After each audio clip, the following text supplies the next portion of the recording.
মালাকুল মউত আমার আপনার প্রাণ হরণ করে নিয়ে যাবে, কারণ মেয়াদ শেষ। আমাদের অঞ্চলগুলোতে যখন কোনো মানুষ মারা যায়, মারা যাওয়ার পর মাইকের মধ্যে তার মৃত্যু সংবাদ প্রচার করা হয়। বলা হয় অমুক এলাকার অমুক আজ বিকাল 5 ঘটিকার সময় ইন্তেকাল করিয়াছে, আগামী দিন অমুক সময় অমুক জায়গায় তার জানাজা হবে। এই যে শব্দটা বলে ইন্তেকাল করিয়াছে, এটা হলো আরবি শব্দ। এর অর্থ হলো স্থানান্তরিত হওয়া, অর্থাৎ সে মৃত্যুর মাধ্যমে চূড়ান্তভাবে শেষ হয়ে গেছে। বিষয়টা এমন নয়, বরং সে এক জগতে ছিল, ওই জগৎ থেকে নতুন আর এক জগতের বাসিন্দা সে হয়ে গেছে। কারণ আমাদের মূল হলো আমাদের রূহ, এটাই আমাদের আসল। যখন দেহ থেকে রূহটা বের হয়ে যায়, যেই শরীরের এত যত্ন, যেই শরীরের জন্য কত মায়া কত মোহাব্বত, ওইটার কোনো দাম থাকে না। আপনারা হয়তো অনেকে এখানে আসছেন, মাহফিল শুনতেছেন, বাসার থেকে হয়তো জানে আপনি মাহফিল শেষ করে দোয়া শেষ করে এরপরে যাবেন, হয়তো মধ্যরাত 12টা বেজে যাবে, হয়তো আপনার স্ত্রী আপনার সন্তান আপনার বোন আপনার জন্য আপনার বিছানাটা তৈরি করে রাখছে, কম্বলটা বিছায়া রাখছে, বিছানাটাকে ঝাড়ু দিয়ে রাখছে। আল্লাহ না করুন এখান থেকে যদি এমন হয়, ওই ব্যক্তি যদি এই জায়গাটাতে মারা যায়, বলেন তো আপনার স্ত্রী আপনার সন্তান আপনার মা এ কথা বলবে নাকি যে ওর জন্য বিছানাটা তৈরি করে রাখছিলাম, আজকে একটা রাত মারা গেছে, তাতে কি, দেহটা নিয়ে আসো কম্বলের তলে রাতভর শোয়া রাখি, রাখবে নাকি? আপনার যদি বাসা 2 তলায় হয়, লাশটা উঠাবে না। 1 তলায়ও যদি হয়, লাশটা ভেতরে ঢুকাবে না।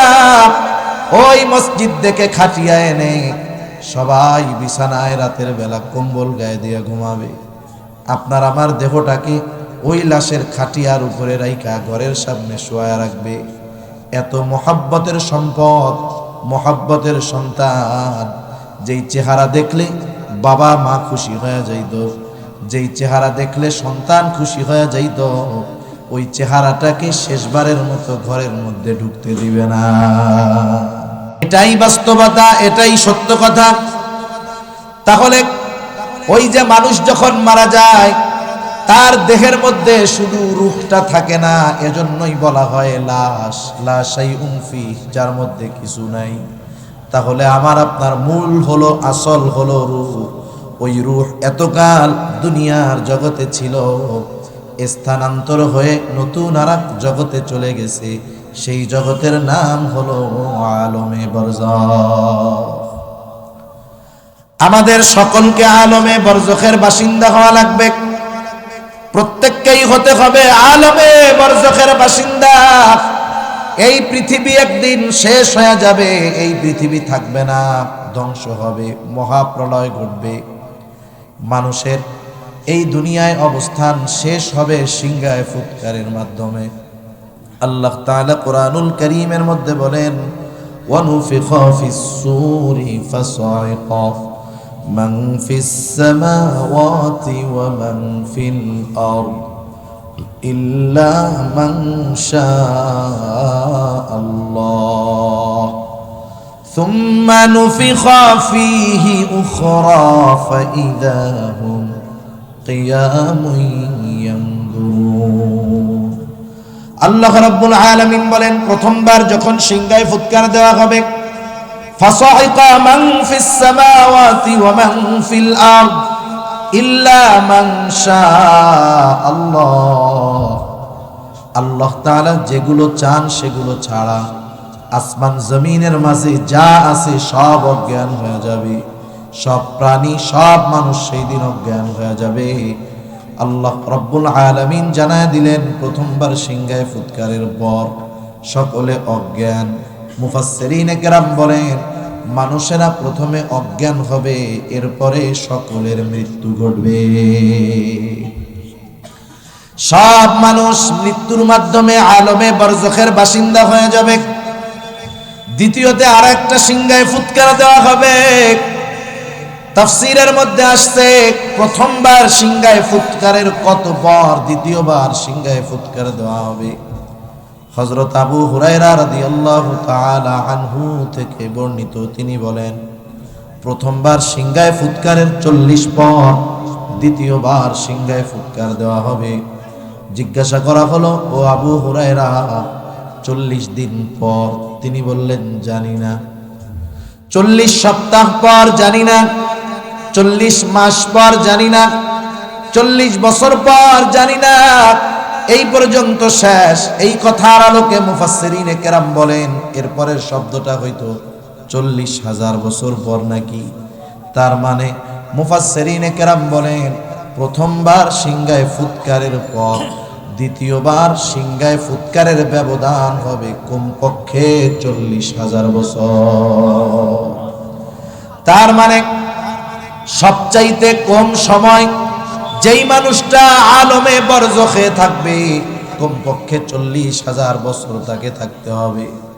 আলমে বরজখটা হলো আমার আলমে বরজখ শুরু হবে আমার মৃত্যু থেকে নিয়ে ইয়াউমুল হাসর, ওই পর্যন্ত, কিয়ামত পর্যন্ত। আল্লাহ তাআলা কুরআনুল কারীমের মধ্যে সেজন্য জানায় দিলেন, বান্দা প্রথমবার সিংহায় ফুৎকারের মাধ্যমে সকলে আলমে বরজখের বাসিন্দা হয়ে যাবে। আমাদেরকে আলমে বরজখে থাকতে হবে দীর্ঘকাল, তবে অনন্তকাল নয়। আলমে বরজখে আমরা থাকব দীর্ঘকাল, তবে সেটা অনন্তকাল নয়। এক সময় আলমে বরজখের অবস্থানও শেষ হয়ে যাবে। আল্লাহ তাআলা বলেন, সুম্মা নুফিখা ফীহি উখরা ফাইদা হুম কিয়ামুন ইয়ানজুরুন। আল্লাহ রাব্বুল আলামিন বলেন, অতঃপর যখন পুনরায় সিংহায় ফুৎকার দেওয়া হবে প্রত্যেকে দাঁড়ায়া যাবে, তাকায়া দেখতে থাকবে কি হইতেছে। হায় হায়, যার কবরের মধ্যে আযাব ছিল সেও ভুলে যাবে। কিয়ামতের ময়দানের অবস্থা দেখে সে তার কবরের আযাবের কথা ভুলে যাবে। আল্লাহ রাব্বুল আলামিন বলেন, ওয়ানুফিখা ফিস-সূরি ফাইদা হুম মিনাল আজদাসি ইলা রাব্বিহিম ইয়ানসিলুন। আল্লাহ রাব্বুল আলামিন বলেন, দ্বিতীয়বার সিংহায় ফুৎকার দেওয়ার পর প্রত্যেককে তার অবস্থান স্থল থেকে উঠায়া দেওয়া হবে। ইলা রাব্বিহিম ইয়ানসিলুন, প্রত্যেকেই তাদের রবের দিকে ছুটতে থাকবে। একদল মানুষ বলবে, ক্বালু ইয়া ওয়াইলানা মান বা'সানা মিন মারকাদিনা, হায় দুর্ভোগ, আমাদেরকে আমাদের অবস্থান স্থল থেকে কে জাগায় দিল, কে তুলে দিল? মুমিনরা অথবা ফেরেশতারা জবাবে বলবে, হাযা মা ওয়া'আদার রাহমানু ওয়া সাদাকাল মুরসালুন, বলবে এটাই তো দয়াময়ের সেই প্রতিশ্রুত দিবস, যেই দিবসের ওয়াদা, যেই দিবসের প্রতিশ্রুতি আল্লাহ তাআলা দিয়েছিলেন। শুধু তাই না, এই দিবস যে অবশ্যই কায়েম হবে, অবশ্যম্ভাবী, এই ব্যাপারে সত্যায়ন করেছেন রাসূলগণ। এই তো সেই দিবস, এই তো সেই দিবস ইয়াউমুল কিয়ামাত, এই তো সেই দিবস ইয়াউমুল জাযা, এই তো সেই দিবস ইয়াউমুল হাসর। সেই দিন সকলকে একত্রিত করা হবে, এই জন্য হলো ইয়াউমুল হাসর। এমন এক দিবস যেই দিবসের স্মরণ মানুষ প্রত্যেক নামাজের প্রত্যেক রাকাতে করে, ঠিক কিনা বলেন? আমরা যখন ইমামের পিছনে নামাজ পড়ি, ইমামের কেরাত, মুসল্লির কেরাত, ইমাম সাহেব তখন পড়ে, আমি একা যখন পড়ি, নিজে পড়ি, প্রত্যেক নামাজের প্রতি রাকাতে আছে মালিকি ইয়াউমিদ্দিন। সোজা কথা আমরা জানি বিচার দিবসের মালিক, ওই যে সেই দিবসের মালিক, যেই দিবস আমাদেরকে বারবার স্মরণ করায় দেওয়া হয়েছে, সেই দিবস প্রতিষ্ঠিত হয়ে যাবে। ইয়াউমুল জাযা, প্রতিদান দিবস, কারণ ওই দিন মানুষকে তার কর্মের পূর্ণ প্রতিদান দেওয়া হবে। আল্লাহ তাআলা কুরআনুল কারীমের মধ্যে বলেন, ওয়া ইন্নামা তুওয়াফাউনা উজুরাকুম ইয়াউমাল কিয়ামা ফামান যুহজিহা আনিন নার ওয়া উদখিলাল জান্নাতা ফাকাদ ফাজ। আল্লাহ রাব্বুল আলামিন বলেন, কিয়ামতের দিন প্রত্যেককে তার কর্মের পূর্ণ প্রতিদান দেওয়া হবে। সেই দিন যাকে আগুন থেকে বাঁচায়া জান্নাতে প্রবেশ করানো হবে, ফাকাদ ফাজ, সে সফল হয়ে যাবে। এখন একটা বিষয় আমাদের খেয়াল রাখতে হবে, যদি কাউকে কোনো বিষয়ের পূর্ণ প্রতিদান দিতে হয় তাহলে কমপক্ষে দুইটা জিনিসের দরকার হয়। কয় জিনিস? দুই জিনিস। আদালতে কারো বিরুদ্ধে রায় দিবে, চূড়ান্ত রায় দেওয়ার জন্য দুইটা জিনিস লাগে। ওই দিনও আল্লাহ তাআলা চূড়ান্ত ফয়সালা দিবেন, রায় দিবেন, ওই জন্য দুইটা দরকার। আল্লাহ সুবহানাহু ওয়া তাআলার বিচারালয়ে কোনো বেইনসাফি নাই। দুনিয়ার বিচারালয়ে ইনসাফ নাই, ঠিক কিনা বলেন? দুনিয়ার বিচারালয়ে কি নাই? ইনসাফ নাই, ন্যায় বিচার নাই। আর আল্লাহ তাআলার বিচারালয়ে কোনো বেইনসাফি নাই। আল্লাহ তাআলা কোরআনুল কারীমের মধ্যে বলেন, وَنَضَعُ الْمَوَازِينَ الْقِسْطَ لِيَوْمِ الْقِيَامَةِ فَلَا تُظْلَمُ نَفْسٌ شَيْئًا وَإِنْ كَانَ مِثْقَالَ حَبَّةٍ مِّنْ خَرْدَلٍ أَتَيْنَا بِهَا وَكَفَى بِنَا حَاسِبِينَ। আল্লাহ রাব্বুল আলামিন বলেন, আমি কিয়ামতের দিন ন্যায় বিচারের আদালত কায়েম করব। ফালা তুযলামু নাফসুন শাইআ, সেই দিন কারো প্রতি ন্যূনতম কোনো জুলুম হবে না, অবিচার হবে না। ওয়া ইন কানা মিসকালা হাববাতিন মিন খারদালিন, আল্লাহ তাআলা বলেন, কেউ যদি দুনিয়াতে সরিষা দানা পরিমাণ কোনো আমল করে, আতাইনা বিহা, ওইটাকেও আমি হাজির করব। শুধু হাজির করব তা নয়, আমি হিসাবও তো নিব। এত মানুষের হিসাব আল্লাহ কেমনে নিবেন? আল্লাহ তাআলাই বলেন, কাফা বিনা হাসিবিন, হিসাব নেওয়ার জন্য আমি আল্লাহ যথেষ্ট। সুবহানাল্লাহ। ওই দিন আল্লাহ তাআলা মানুষকে তার কর্মের পূর্ণ প্রতিদান দিবেন। মানুষকে যদি তার কর্মের পূর্ণ প্রতিদান দিতে হয়, দুইটা জিনিস দরকার। এক নম্বর দরকার, তার কর্মের ব্যাপারে নির্ভেজাল সাক্ষী। সাক্ষ্যটা হতে হবে সত্য সাক্ষ্য। আপনি খোঁজ নিয়ে দেখেন, দুনিয়ার মধ্যে যারা জুলুমের শিকার, অধিকাংশ তাদের বিরুদ্ধে মিথ্যা সাক্ষী আছে, ঠিক কিনা বলেন? খোঁজ নিয়ে দেখেন, মিথ্যা সাক্ষী আছে।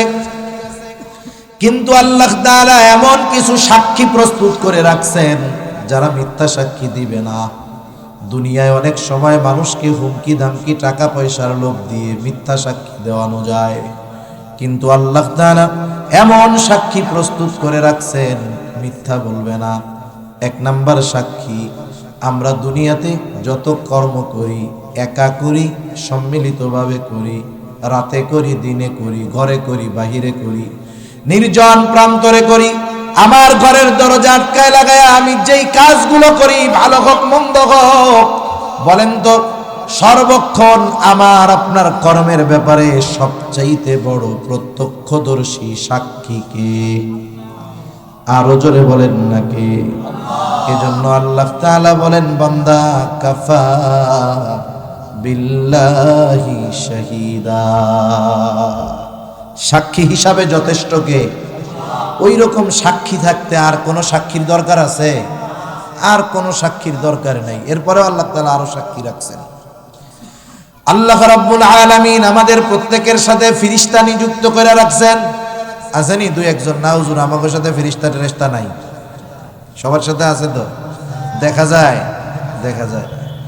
আল্লাহ তাআলা বলেন, কিরামান কাতিবিনা ইয়ালামুনা মা তাফআলুন, কিরামান কাতিবিন, সম্মানিত লেখকদ্বয় জানে তোমরা কি আমল করো। এই যে আমাদের কর্মের ব্যাপারে জানার মাধ্যমে তারা সাক্ষী। শুধু তাই নয়, আল্লাহ তাআলা কোরআনুল কারীমের মধ্যে জানায় দেন, আমরা যেই অঙ্গ প্রত্যঙ্গ দিয়ে কর্ম সম্পাদন করি, এই অঙ্গ প্রত্যঙ্গগুলোও কিয়ামতের ময়দানে আমার কর্মের ব্যাপারে আল্লাহর সামনে সাক্ষ্য দিয়ে দিবে। স্থান সাক্ষী, সময় সাক্ষী। হাত বা আল্লাহর সাথে কথা বলবে, আল্লাহ তাআলা বলেন আল ইয়াউমা নাখতিমু আলা আফওয়াহিহিম ওয়া তুকাল্লিমুনা আইদিহিম ওয়া তাশহাদু আরজুলুহুম বিমা কানু ইয়াকসিবুন।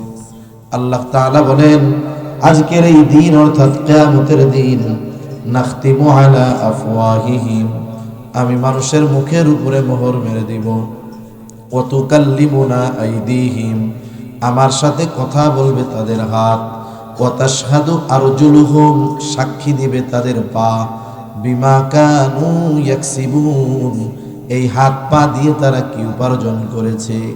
শুধু হাত পা সাক্ষী দিবে তা নয়, আল্লাহ তাআলা আরেক জায়গায় বলেন শাহিদা আলাইহিম সামউহুম ওয়া আবসারুহুম ওয়া জুলুদুহুম বিমা কানু ইয়ামালুন।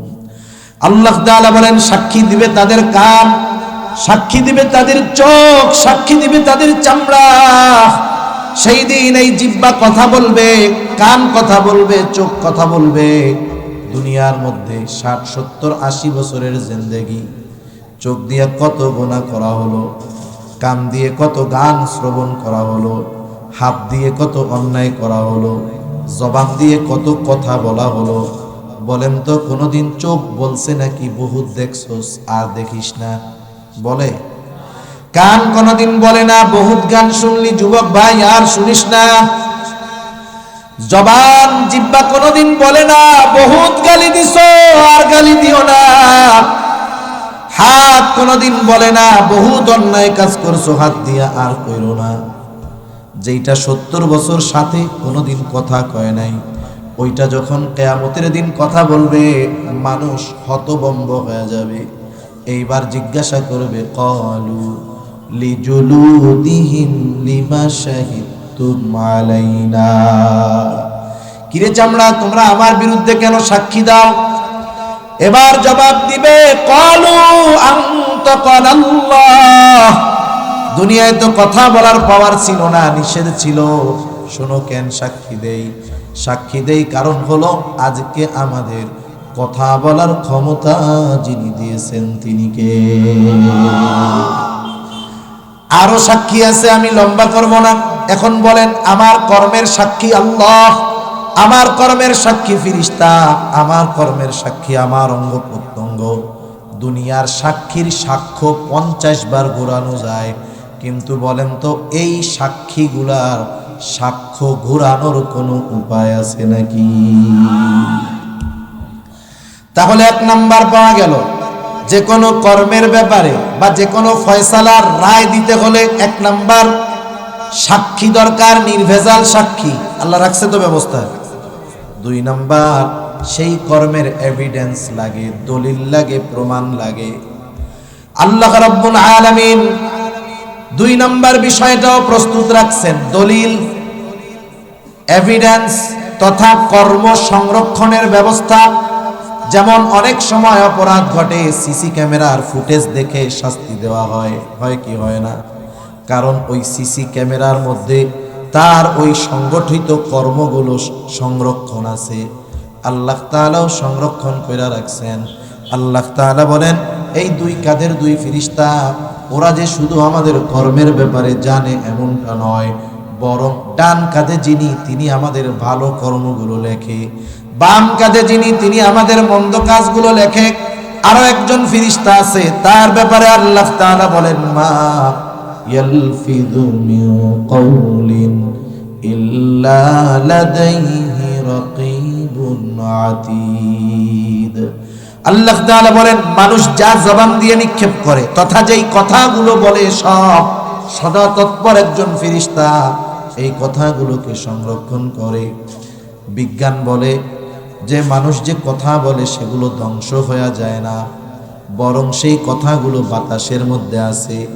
আপনি এখান থেকে কথা বলেন 1500 কিলোমিটার, 1500 কিলোমিটার দূরে আপনার আত্মীয় আমেরিকা, মুহূর্তের ভিতরে ওইখানে কথাও পৌঁছায়া যায়, ছবিটাও পৌঁছায়া যায়, ঠিক না? নেটওয়ার্কিং সিস্টেম বাতাসকে ব্যবহার করে এগুলা পৌঁছায় দেয় ওই জায়গায়। 1 নম্বরে ফোন নেটওয়ার্কের কাজ কি? যে আপনি যেই নাম্বারে ফোন দিবেন নেটওয়ার্কের কাজ হলো কথাটা ওই নাম্বারেই যাবে, সাথে সাথে সে বাতাসকে ব্যবহার করে শব্দটাকে দ্রুত গতির সাথে বাংলাদেশ থেকে নিয়ে আমেরিকায় পৌঁছায় দেয়। আল্লাহু আকবার। কয়েক সেকেন্ডের ভিতরে যে আল্লাহ মানুষকে এই বুদ্ধি দিলেন, সেই আল্লাহ যদি কিয়ামতের ময়দানে বলে, পশ্চিম শেখঘাট উত্তরণ আবাসিক এলাকার আব্দুর রহিম গোটা জিন্দেগিতে যত কথা বলছে বাতাস সব আলাদা করে দাও, সম্ভব কি সম্ভব নয়? এটা কি আল্লাহর জন্য সহজ না অতি সহজ? অতি সহজ।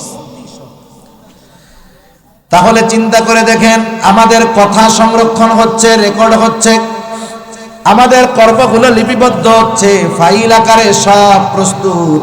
ওই যে ইয়াউমুল হাসর, যেই দিন সবাইকে একত্রিত করা হবে, সেই দিন প্রত্যেককে তার কর্মের ফাইল আমলনামা প্রত্যেকের কাছে পৌঁছায়া দিবেন কে? আমলনামাগুলো ছেড়ে দেওয়া হবে। দুনিয়ায় যে আমল করছি ওই যে লেখা সংরক্ষণ এভিডেন্স আছে না, অনেক সময় কয় না এই যে তোমার দলিলপত্র সব আছে, মেসেজ একটা দিয়া কয় দেখ এটি কিন্তু আমার কাছে আছে, কয় না এরকম ব্ল্যাকমেইল করে না। যেমন কিছুদিন আগে গত বছর এক টাকলু চাচা খুব লাফাইছে, যেই দুই একটা ফাইল ফাঁস হয়ে গেছে, টাকলু কাকা পুরা ঠান্ডা। হায় হায়, চিন্তা করে দেখেন আল্লাহ তাআলাও এরকম রেডি রাখছে, আমলনামা পৌঁছায়া দিবে, প্রত্যেকের হাতে চলে যাবে আমলনামা, কারো ডান হাতে কারো বাম হাতে।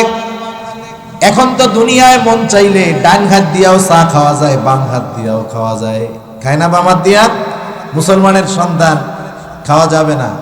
এই দু একজনকে দেখলাম তো আসার সময়, এই জন্য কইলাম আল্লাহ ডাইন হাতটা ভালো রাখছে, ওই কাজে ব্যবহার করেন, নাইলে কোন দিন আল্লাহ এই হাত পঙ্গু বানাই দিবে, তখন বাম হাত দিয়া খাওয়াও লাগবে, চলাও লাগবে, সুসুও দেওয়া লাগবে। সুসু বুঝেন? মানে যেই হাত দিয়ে সুসু দিবেন ওই হাত দিয়ে আল্লাহ খাওয়াইবে। সেই জন্য ডান হাত ঠিক আছে, ওই ডান হাত দিয়েই চাটা খান, পানিটা খান।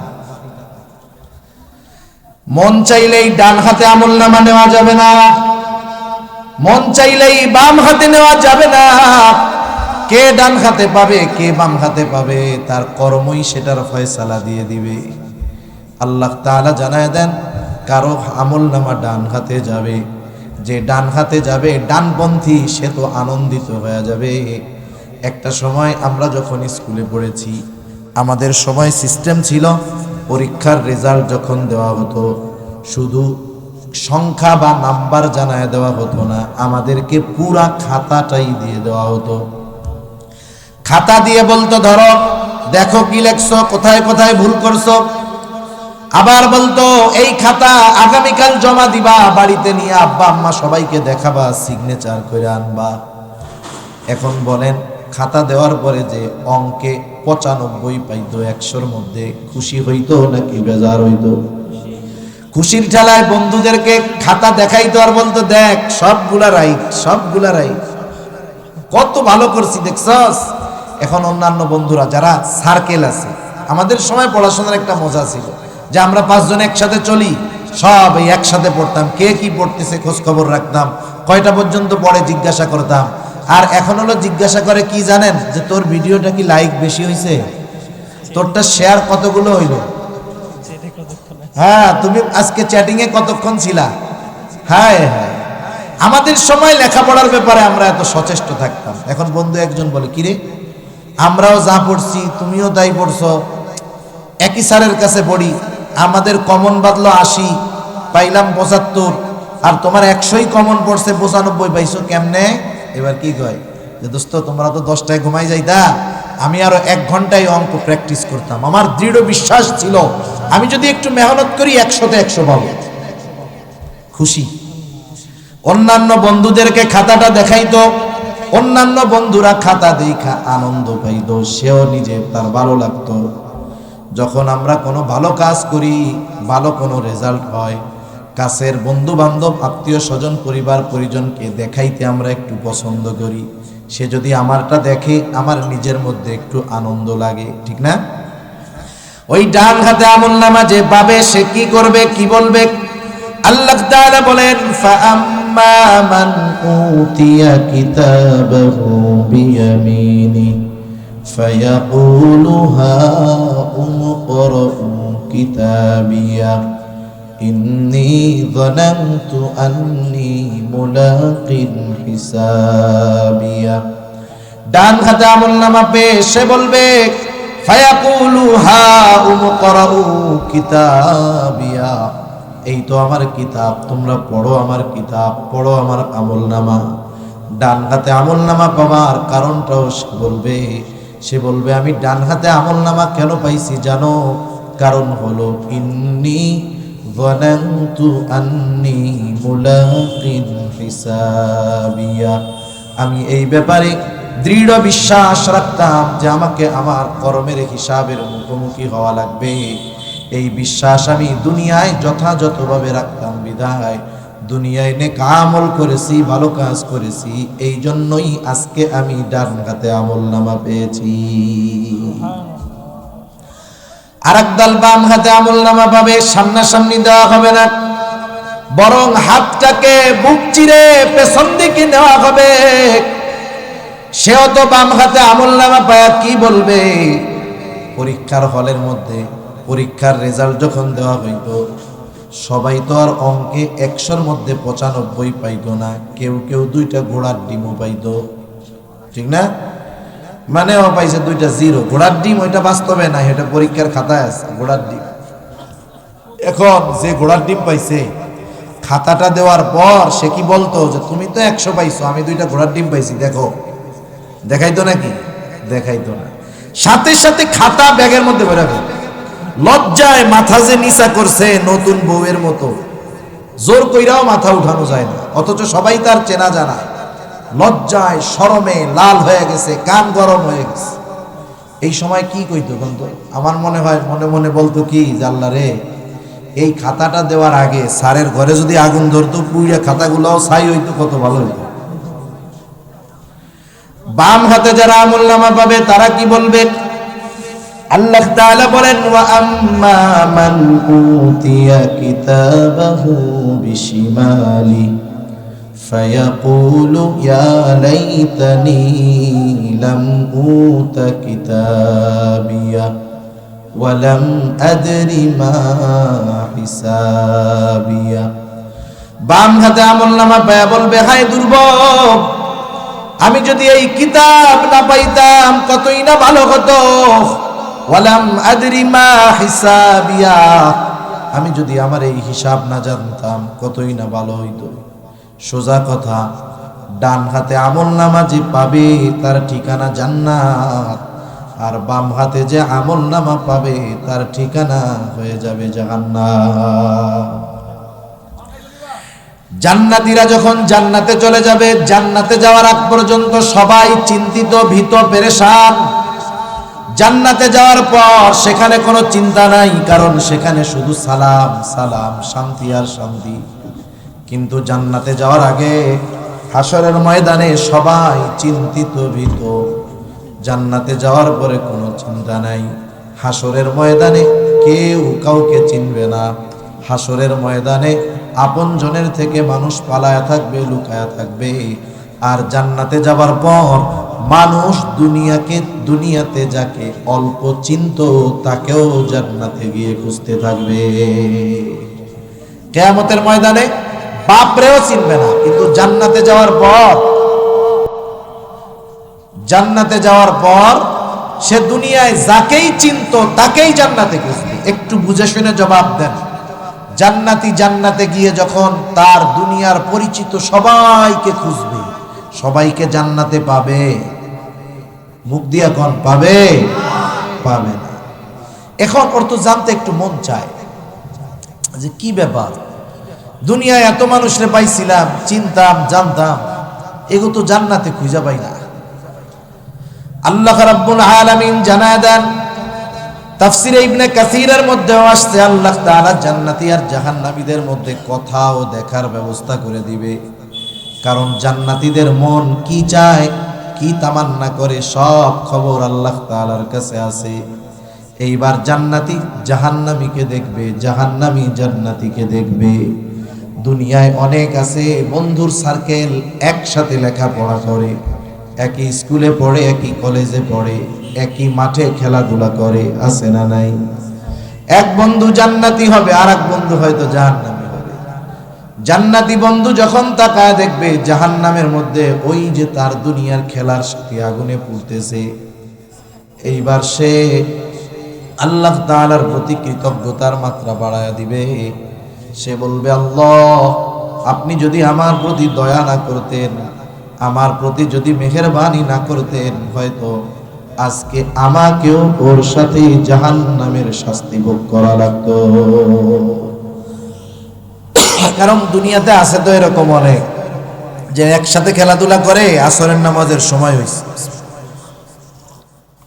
সে বন্ধুদেরকে বলতেছে যে চলো নামাজ পড়তে লাগবে 10 মিনিট, আমরা 10 মিনিট নামাজ পড়ে এসে বাকিটা খেলবো। আর বন্ধুরা কি কয়, এত সুফিগিরি দেখায়ও না, এত বুজুর্গি দেখায়ও না, তুমি যাও আমরা পরে যাবো না। আছে না নাই? ওই যে যারে দুনিয়ায় টিটকারি করতো বুজুর্গ, সে তো জান্নাতে যায় মজা মারতেছে।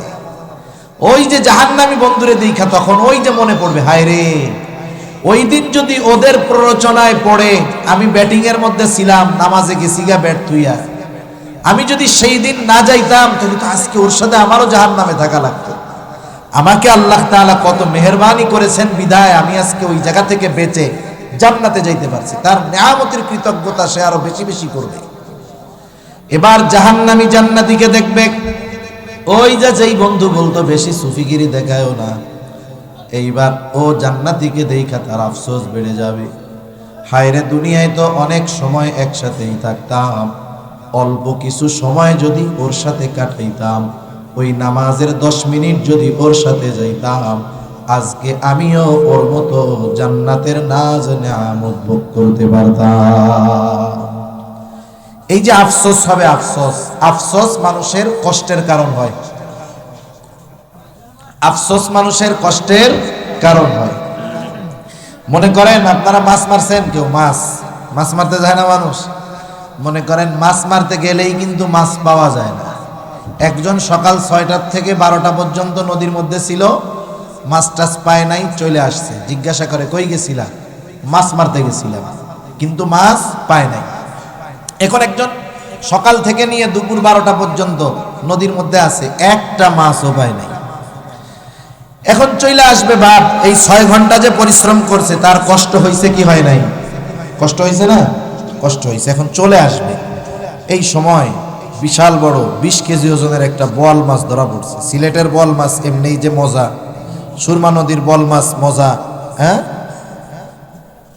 এখন মাছ বড় যত, মাছেরও কিন্তু গায়ে অনেক শক্তি আছে।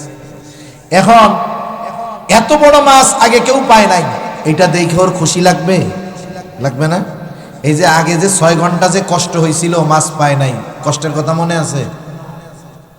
মাছটা উঠাইছে উপরে, উপরে আসতে গেছে, উপরে আসার আগেই মাছটা একটা ঝাঁকি দিয়ে ওর হাত থেকে ছুটে আবার পানির মধ্যে চলে গেছে। কি বলবে গন্ধ? আর আমাদের অঞ্চলের ভাষায় এরকম হইলে বলবে, আর কি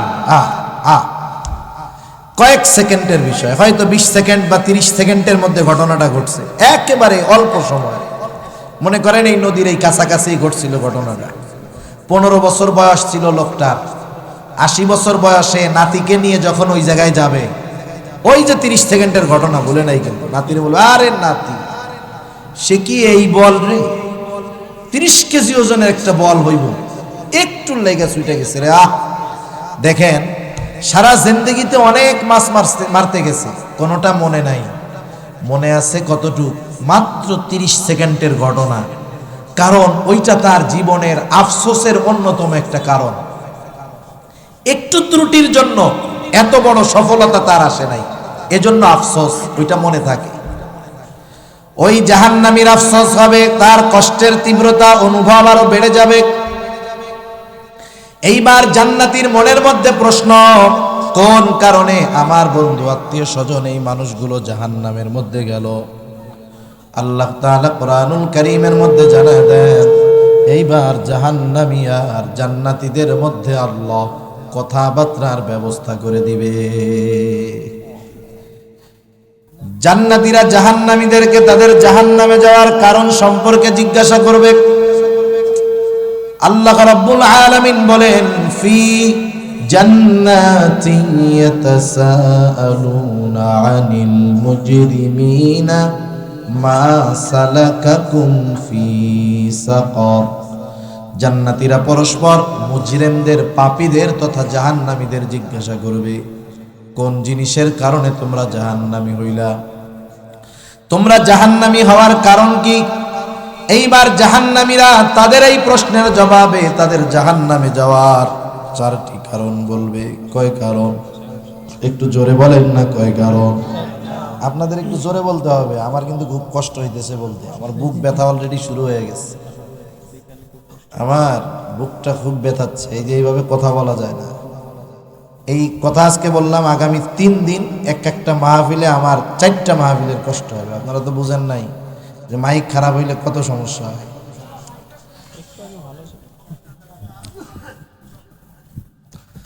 তা যাই হোক, জাহান্নামীরা জাহান্নামে যাওয়ার কয়টা কারণ বলবে? 4 কারণ। 1 নাম্বার, তারা বলবে ক্বালু লাম নাকু মিনাল মুসাল্লিন। 1 নাম্বার কারণ, আমরা মুসল্লি ছিলাম না, মুসল্লি ছিলাম না। মুসল্লি সপ্তাহে 1 দিন জুমার নামাজে হাজিরা দিলে সে মুসল্লি নয়, বরং মুসল্লি হলো সে 5 ওয়াক্ত নামাজ যথাযথ গুরুত্বের সাথে নিজেও পড়ে, পরিবারের মানুষদেরকে দিয়েও পড়ায়।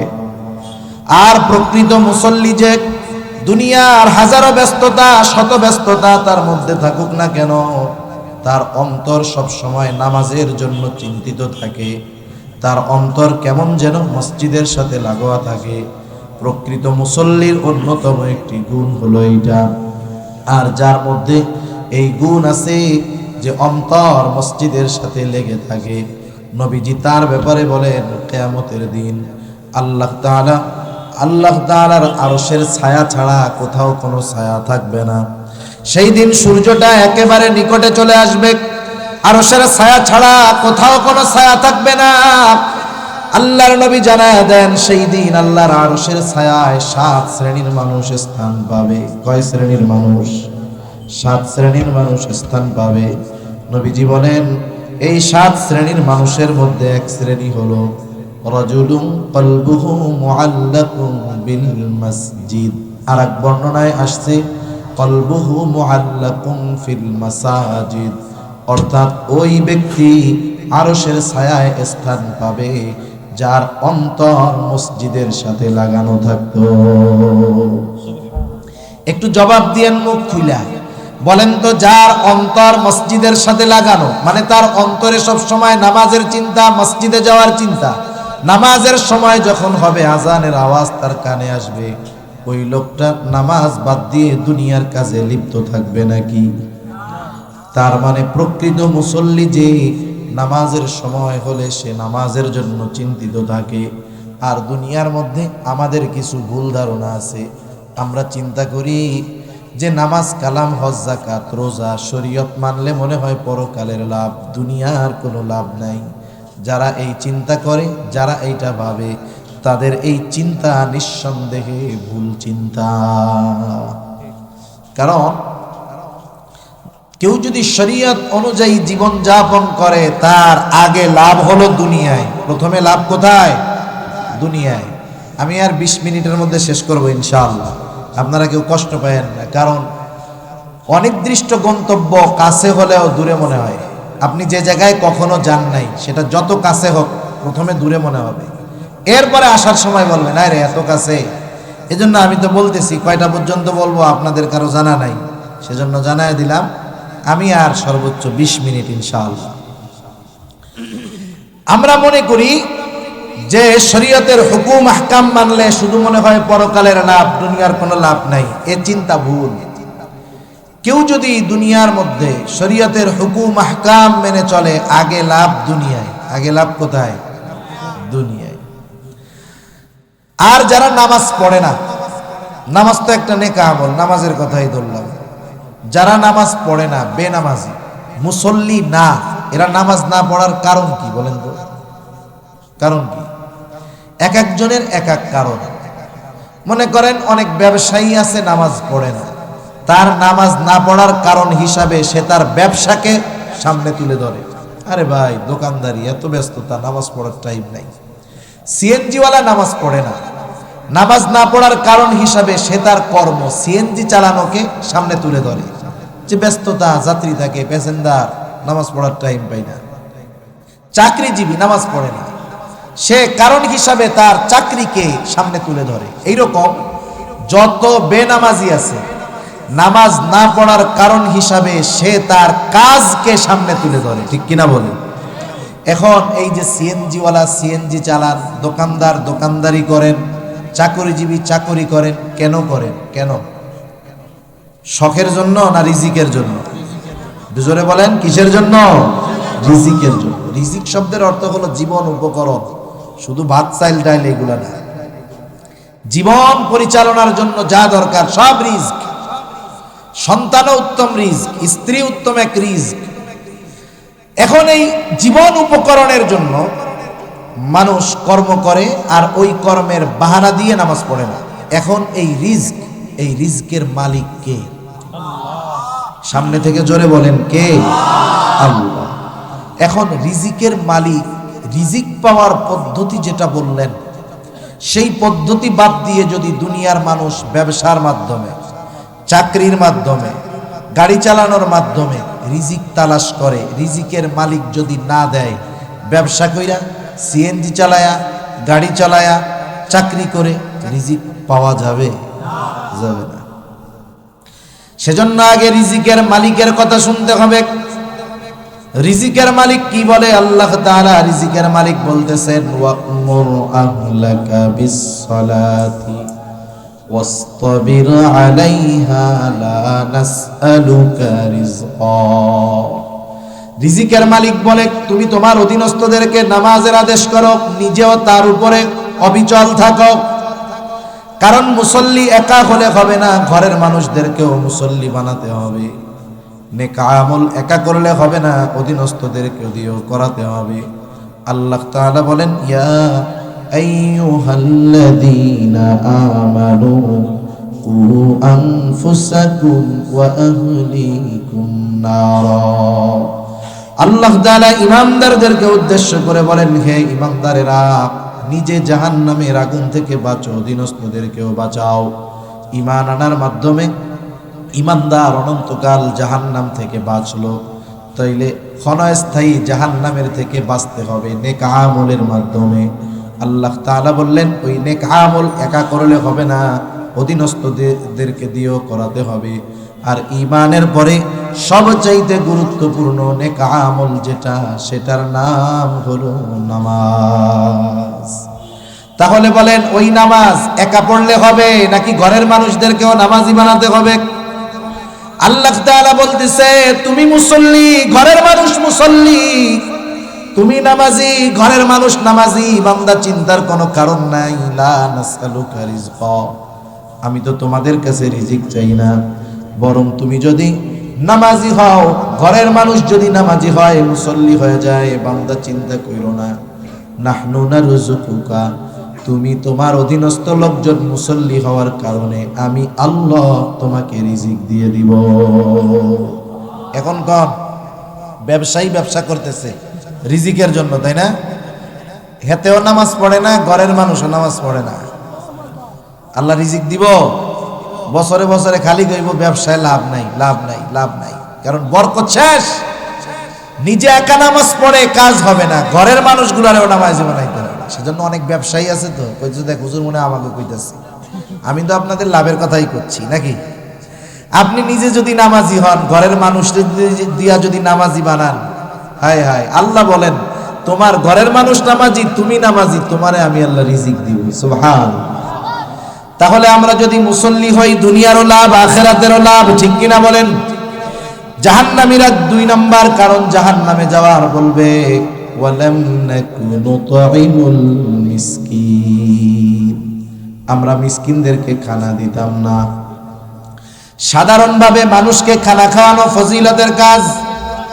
রাসূল আকরাম সাল্লাল্লাহু আলাইহি ওয়াসাল্লাম বলেন, নবীজির কাছে এক লোক আইসা জিজ্ঞাসা করতেছে, আইয়ুল ইসলামি খায়র, ইসলামের মধ্যে উত্তম কাজ কোনটা? নবীজি বললেন তুতঈমুত তাআম ওয়া তাকরাউস সালাম আলা মান আরাফতা ওয়া মান লাম তারিফ।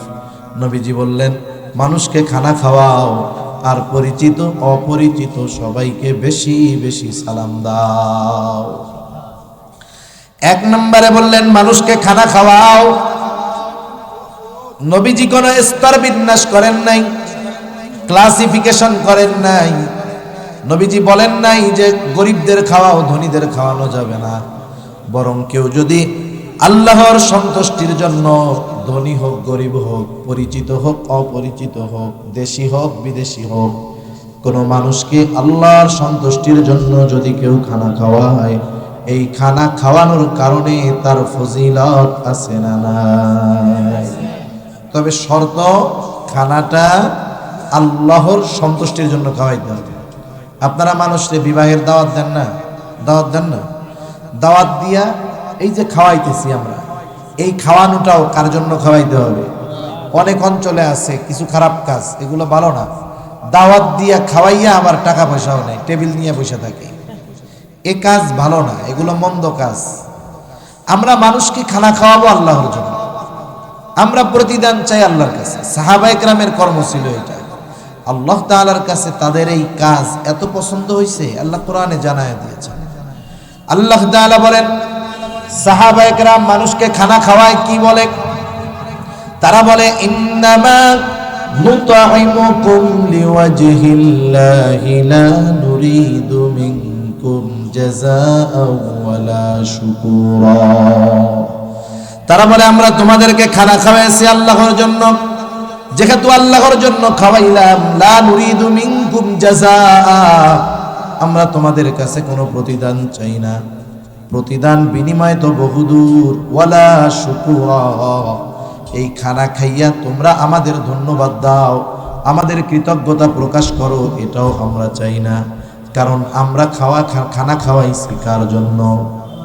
যেহেতু আল্লাহর জন্য খাওয়াইছি, আমাদের এই কর্মের প্রতিদান যিনি দিবেন তিনি কে? সেজন্য আমরা সাধারণভাবে খানা খাওয়াবো আল্লাহর জন্য। এখন যদি ওই খানা মিসকিন অসহায়দেরকে খাওয়ানো হয়, ফজিলত কম না বেশি? মিসকিনদের খানা খাওয়ানো অনেক লাভ। এক নাম্বার, মিসকিনদেরকে খানা খাওয়ানো এটা হলো মুমিনের কাজ। কার কাজ? আর মিসকিনদের খানা না দেওয়া আবু জেহেল কাফেরদের কাজ। আল্লাহ তাআলা সূরা মাউনের মধ্যে কাফেরদের কয়েকটা ত্রুটির কথা বর্ণনা করেন।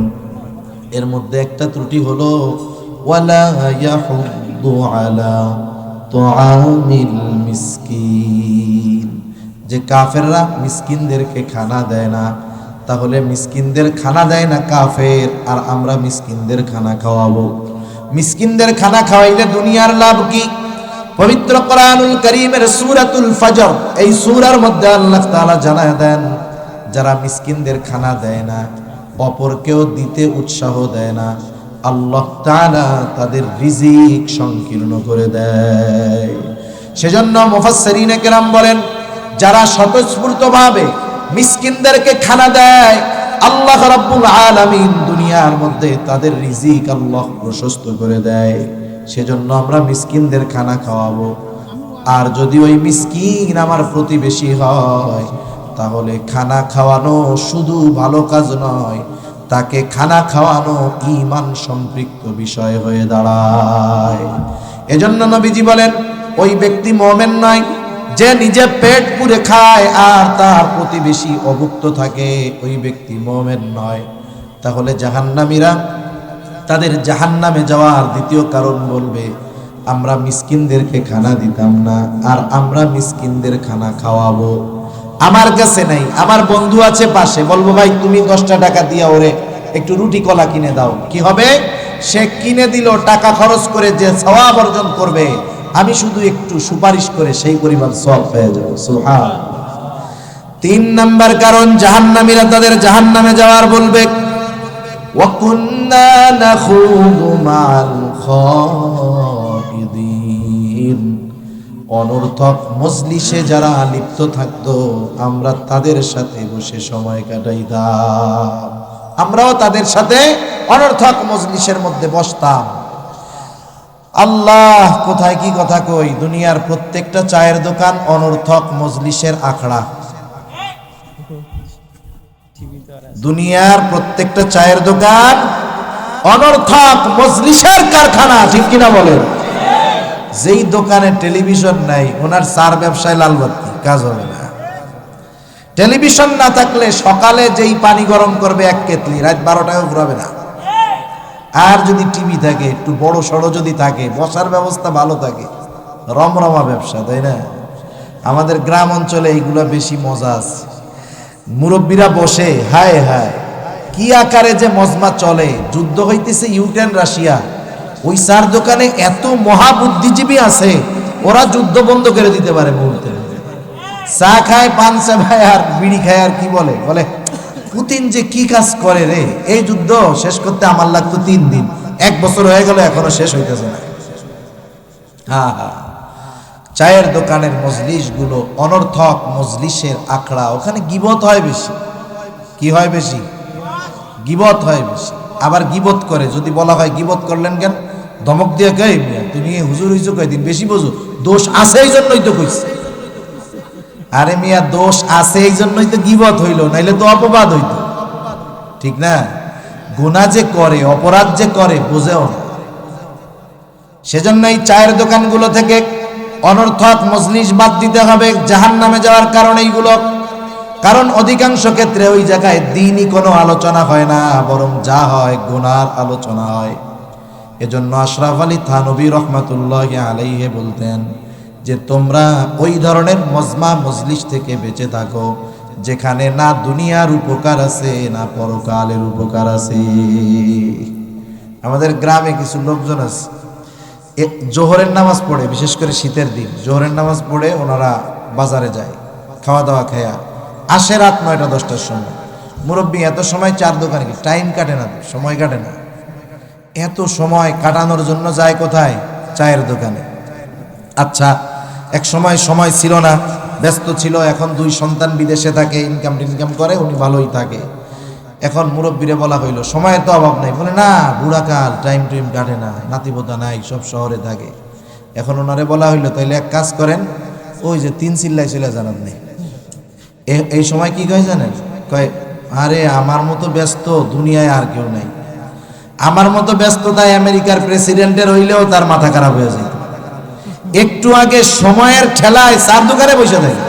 যেই ভালো কাজের কথা বলবেন, যে কোনো ভালো কাজের কথা বলবেন, ওনার মতো ব্যস্ত মানুষ আপনি আল্লাহর জমিনে আর একটাও পাবেন না। মসজিদে যাওয়ার সময় নাই, মাদ্রাসায় যাওয়ার সময় নাই, কোরআন শরীফ পড়তে পারে না। কত নামাজি দেখছি, হায় হায়, 30 বছর 25 বছর 20 বছর ধরে নামাজ পড়ে, দোয়ায় কুনুত পারে না, কুল আল্লাহ দিয়ে চালাই দিচ্ছে। বহুত নামাজি আছে। সেজন্য যাদের সময় আছে, অবসর সময়, আপনি সময়গুলো কাজে লাগান। অনেক যুবক ভাই আছে দৈনিক মোবাইল টিপে 14 ঘন্টা, অনেক মুরব্বী আছে 14 ঘন্টা মজলিসে আড্ডা দেয়। এরা এই কাজটাকে এত গুরুত্বপূর্ণ মনে করে, কিন্তু বলেন তো এই কাজগুলো কি আমাদের গুরুত্বপূর্ণ কাজ? সবচাইতে জরুরি কাজ এগুলো? জরুরি কাজ কোনগুলো? আপনি নিজেরে মোটিভেট করেন। আপনি মনে মনে ভাবেন যে হায়াত মউতের মালিক তো আল্লাহ, প্রত্যেকের নির্দিষ্ট সময় আছে। মনে করেন আমরা এখানে যারা আছি, আমরা যদি জানতে পারি 3 ঘন্টা পরে আমাদের সবার মরতে হবে, টাইম আছে কয় ঘন্টা? জোরে বলেন না, কয় ঘন্টা? এখন এই জায়গায় তো ওই লোকও আছে যে 4 দোকানে 8 ঘন্টা থাকে, ওই ছেলেও আছে মোবাইল 14 ঘন্টা টিপে, 3 ঘন্টা সময় আছে মরতে বাকি। মুরব্বী 4 দোকানে গিয়া বলবে 3 ঘন্টা পরে তো মরে যাবো, এই 2 ঘন্টা টিভিটা ছাড়, একটু আড্ডা মারি। এই কাজ করবে? জীবনেও না। 14 ঘন্টা যেই ছেলেটা মোবাইল টিপতো 3 ঘন্টা পরে মরে যাবে, ও চিন্তা করবে আর 2 ঘন্টা একটু পাবজি খেলি, এরপরে তো মরবই। এই কাজ করবে? যার ন্যূনতম ঈমান আছে। কোথায় মোবাইল? 4 দোকান। এখান থেকে বাসায়ও যাবে না, দৌড়াইয়া মসজিদের মধ্যে চলে যাবে, ওযু করবে, হয়তো 2 রাকাত নামাজ পড়বে, ওই 2 রাকাত নামাজ ওর দুনিয়ার শ্রেষ্ঠ নামাজ হবে, ঠিক কিনা বলে? যে তাওবা করবে, ওই তাওবা ওর দুনিয়ার শ্রেষ্ঠ তাওবা হবে। সেজন্য আমাদের সবচাইতে গুরুত্বপূর্ণ কাজ কোনগুলো? আপনি যদি 3 ঘন্টা পরে মারা যাইতেন, এই ব্যাপারে নিশ্চিত হতেন, যেই কাজগুলো আপনি করতেন এই সময়, ওই কাজগুলোই জীবনের সবচাইতে গুরুত্বপূর্ণ কাজ।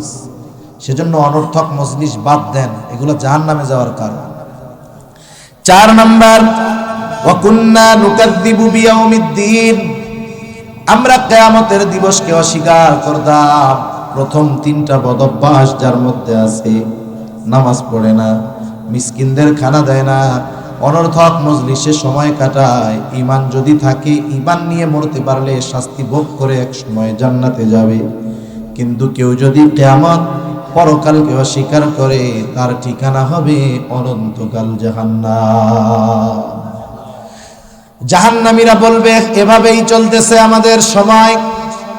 ওই যে নির্দিষ্ট সময় চলে আসলো, মালাকুল মউত চলে আসলো, হাত্তা আতানাল ইয়াকিন, দৃঢ় সত্যের আগমন ঘটলো, আমরা মারা গেলাম, না পারলাম ভালো কাজ করতে, না পারলাম তওবা করতে, এখন আছি জাহান্নামে। আল্লাহ তাআলা বলেন, ফামা তানফাউহুম শাফাআতুশ শাফিঈন, আর ওদের জন্য কোনো সুপারিশকারীও নাই। সর্বশেষ যারা দুনিয়ায় বদ আমল করে, ভালো কাজ করে না, নেক কাজ করে না, ওরাও তো মরবে না? ওরা মরার পরে আফসোস করে। কি করে?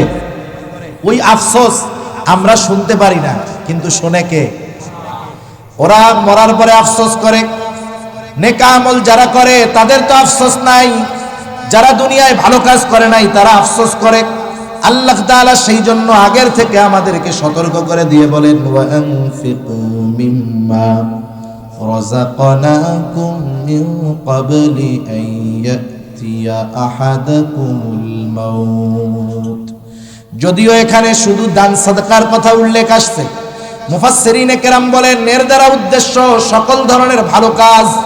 আল্লাহ তাআলা বলেন, মৃত্যু আসার পূর্বে তোমাকে যা দেওয়া হয়েছে তা থেকে তুমি ব্যয় করো, মৃত্যু আসার আগে ভালো কাজ করো, দান সাদকা করো, নেক আমল করো, গুনার থেকে বাঁচো।